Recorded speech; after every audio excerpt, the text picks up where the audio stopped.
funny because, I would probably go all black, but before they discontinued the all black, I didn't even really like it very much. I didn't like the green on it.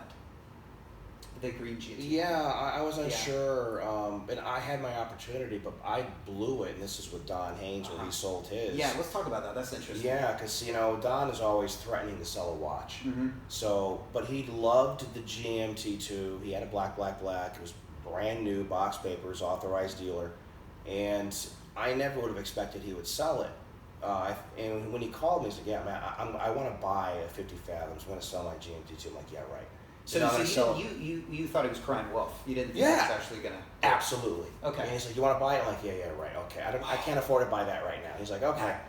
I didn't know he was real. Don wasn't kidding. He really did want to sell it. Yeah. And so you could have gotten that for how much? Around 7,300. 7,300 for an all black ceramic GMT. Okay, yes. Just let that sink in for a minute. Yeah. All right. So he did sell it. Yeah, like a week or two later to Clyde.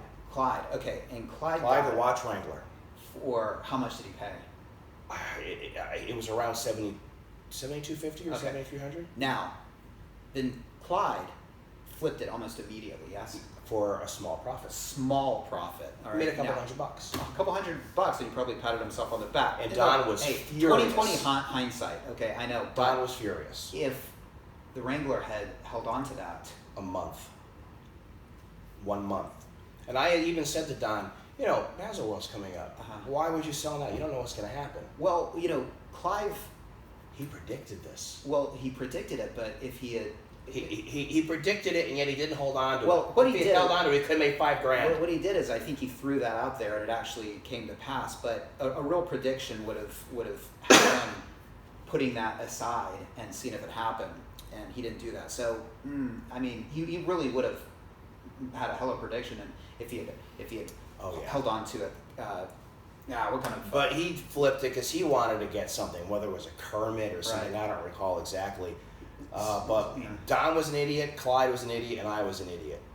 So whoever has that watch now, you're not the idiot. Yeah, well, it's interesting because it's all sort of perspective. At the time,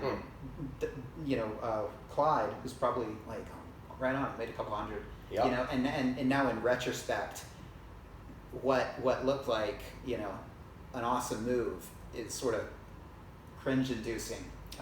Because 2020 hindsight, you never know. And that's one of the reasons, by the way, that I don't sell my watches, because I'm afraid something like that is going to happen, and I can't see anything tanking, but I can see something happening that will make that watch go up or something like that. So, or if nothing else, just gradually. So I'm scared of making mistakes, so that's why I. Well, this is one of the big ones. Watches. I should have probed Don further. I didn't realize that he was joking. But you know what? I don't think he would have got it. You know why? Because he wanted a BLNR. But I had a feeling that the BLNR was never going to be reachable. So I knew that if I were looking at it, if I had purchased it, I couldn't lose money on it. And so if a BLNR comes available, then I sell the black. That was my thinking, that once he sold it, I'm like, Jesus Christ, this is horrible. Because I would have stretched it. I had the money in the bank. It's just that I have this rule. You don't buy a watch unless you have a certain amount of money on top of that in the bank. I have a feeling that at the time, even if you had realized he really was trying to sell it, I don't think he would have actually paid Don $7,000+ for it. Well, hold on, because he's trying to get rid of that, and at the time, are you sure you wouldn't have been like, Don's trying to get rid of this, and I want the BLNR, and I don't want Don's leftovers. I mean, of course, now No, when he did sell it, I was furious, because I called him and I said, why didn't you come to me and say you were serious? So really, I was actually angry, but he said, you told me that. I'm like, I thought you were joking. I know. I 100% would have purchased you would it. have, okay. Because I know Don. I know he takes care of his watches. I know it had boxing papers. I know actually he had sent it to Rolex because he was unhappy about some timekeeping, and they went through it. I knew exactly how good this watch was. Yeah, I mean, it was flawless watch. Yeah, it had micro scratches from dust diving. AD and straight through Don's hands. So yeah, I mean it was if there's any pre-owned watch to have purchased, it would have been that one from Don. So it was a real missed opportunity, and I'll kick myself 20 years from now. If I were you, I probably would have thought, you remember what you always say, Austin, you can't settle, you want the BLNR. Hold off. That's what I would have done, and that would have been my fail in this situation. My thinking at the time was very along the lines of, this is a safe investment. If you pay $7,250 for this, you're going to be able to sell it for $7,250 or more. So your money is basically like, okay, it's not in my bank where I can buy something. It's there, like it's a stock. Yeah, that's below list price. He was actually selling it for less. Yeah, absolutely, because the black wasn't as desirable, so it was selling for under retail. Right. But you can't turn back time.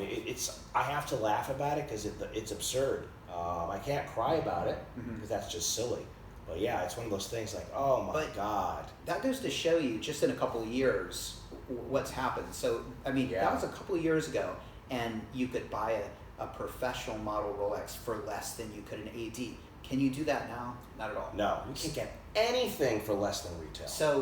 So again, people will say this is the bubble happening, but the bubble's just getting, I don't even call it a bubble, but the situation is just getting, it's becoming more desirable, and a lot of people would say that's the bubble inflating, but again. Yeah, someone said the Rolex market is like a really great set of breast implants. It's getting larger and it's more desirable. Yeah, pretty much.